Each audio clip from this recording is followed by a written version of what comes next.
Alors, tu es dans un pays africain. Tu veux aller au Portugal avec un visa de recherche d'emploi.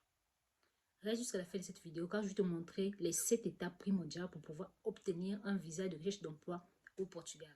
Pour ceux qui ne me connaissent pas, je m'appelle Eve Bonza et sur ma chaîne, j'aide les gens qui veulent immigrer à l'étranger en Europe de pouvoir le faire de manière normale pour ne pas les demander l'asile ou faire autre chose. Alors, on revient tout juste après le générique.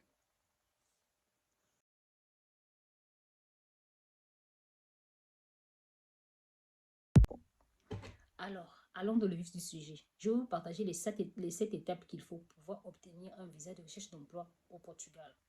La première des choses, la première étape, c'est de savoir c'est quoi le visa de chercheur d'emploi au Portugal. Bien, je vais vous définir cela. Le visa de recherche d'emploi permet aux étrangers d'aller au Portugal sans avoir déjà un emploi. Vous pouvez aller au Portugal sans avoir un emploi, mais avec l'objectif d'en trouver un.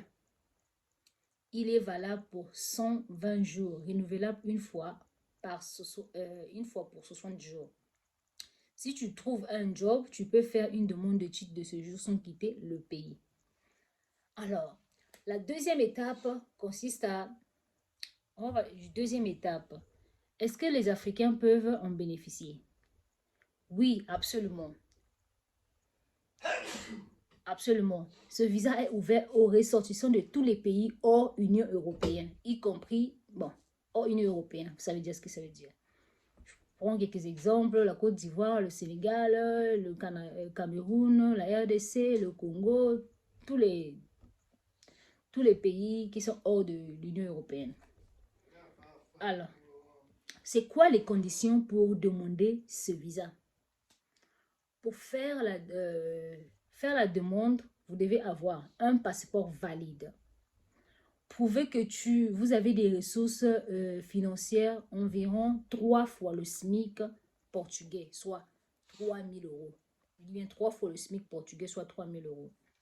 Réservez un hébergement temporaire. Trouvez quelqu'un, vous pouvez trouver quelqu'un au Portugal ou bien le faire en ligne, de trouver un hébergement déjà. Trouvez déjà un hébergement. Avoir une assurance voyage, ça c'est pas un problème. Et surtout, pas de casier judiciaire. Si votre casier judiciaire n'est pas vierge, en tout cas, vous n'êtes pas la priorité pour avoir ce visa. La quatrième étape, procédure de demande. Alors, vous allez remplir le formulaire officiel du SEF, Service des étrangers et frontières. Si vous voulez ce formulaire-là, je pense que je vais mettre ça en bas dans la description. Rassemble tes documents. Prends un rendez-vous à l'ambassade ou consulat du Portugal de ton pays. Si tu n'arrives pas à avoir un rendez-vous, contacte-moi. C'est pas du tout gratuit. C'est pas du tout gratuit car c'est pas moi qui vais le faire pour vous. C'est une autre personne qui le fait. Parce que les rendez-vous là, c'est souvent les agences qui trafiquent avec. Je sais pas comment ils font, mais souvent les agences qui trafiquent avec ça. Du coup, pour les gens particuliers comme toi, si tu veux faire ta demande seule, ça sera difficile pour toi de trouver un rendez-vous à l'ambassade plus proche. Ça sera vraiment éloigné. Vraiment. Tu vas payer les frais de visa qui est de 90 euros, soit 90 euros. Tu vas attendre la réponse dans les 30 à 70 jours, donc dans 1 ou 2 mois. Maintenant, après que vous avez fait tout cela et que vous avez obtenu votre visa, après l'arrivée au Portugal, ne vous dites pas que tout est gagné. Hein. Non, non, non, non. Il y a d'autres choses à faire. Tu as 120 jours pour rechercher un emploi, passer les entretiens, signer un contrat. Le visa que tu vas obtenir, c'est un visa de 120 jours. Et quand tu vas arriver sur le territoire, tu dois rechercher des emplois, faire des entretiens et trouver un contrat. Tu dois trouver un contrat. Une fois le contrat en main, tu peux faire une demande de permis de séjour sans retourner en Afrique. Bon, bonus, astuces et conseils. Apprends quelques bases de portugais. Bon, je pense que c'est pas du tout facile. Hein. Bonjour, comment tu vas? Des histoires de base là.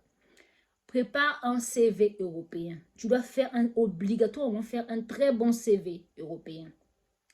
Utilise les plateformes comme LinkedIn, Indeed, Portugal ou bien Net Emprego.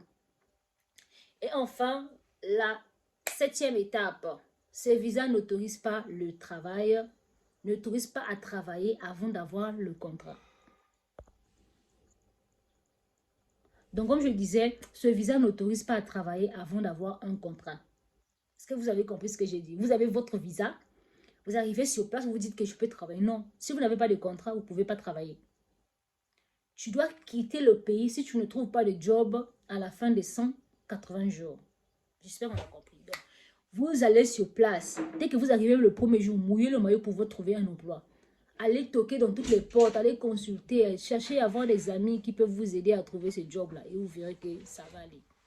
Donc, si vous ne pouvez pas, si vous n'arrivez pas à trouver un contrat, vous serez obligé de retourner de votre pays d'origine. Je dis bien dans les 180 jours. Si vous ne trouvez pas un contrat, vous serez obligé de repartir. C'est comme ça, les règles. Voilà. Tu as toutes les infos sur le visa de rechercheur d'emploi au Portugal. Tu veux que je t'aide à préparer ton dossier? Dis-le-moi en commentaire ou abonne-toi pour plus de vidéos sur l'expatriation au Portugal.